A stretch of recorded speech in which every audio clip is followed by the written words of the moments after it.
Chiedo subito com'è nata questa idea di raccontare questo percorso che hanno portato a questo riconoscimento internazionale per la città di Padova.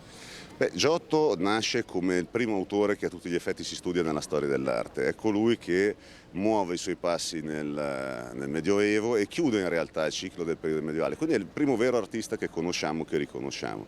Nel nostro percorso di racconto della storia dell'arte, quindi passando dal Rinascimento alle epoche più moderne, ci sembrava opportuno quindi fare un passo indietro, vedere da dove tutto ciò parte.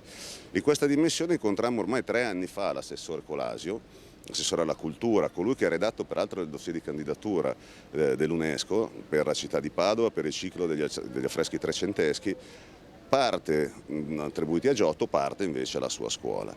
Nasce quindi questa idea di raccontarla. Quindi oltre al documentario che magari alcuni saranno stati sicuramente già fatti sulle opere di Giotto, c'è anche un racconto di quello che è accaduto con la candidatura UNESCO?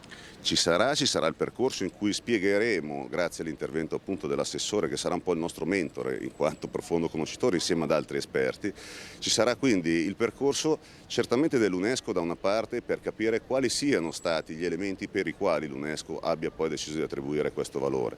Ci sarà anche un racconto, oltre alla storia dell'arte e al percorso artistico che potremo vedere, che si può vedere a Padova, anche delle signorie, quindi l'idea che porti al Rinascimento. Il titolo infatti sarà Urbs Victa, Giotto e il sogno del Rinascimento, perché in effetti questi mecenati, dai Carraresi ai Lupi di Soragna eccetera, sono coloro che hanno per primi sostenuto l'arte in quanto espressione della propria magnificenza eccetera, cosa che poi troveremo nel Cinquecento a Firenze, alle corti fiorentine piuttosto che papali,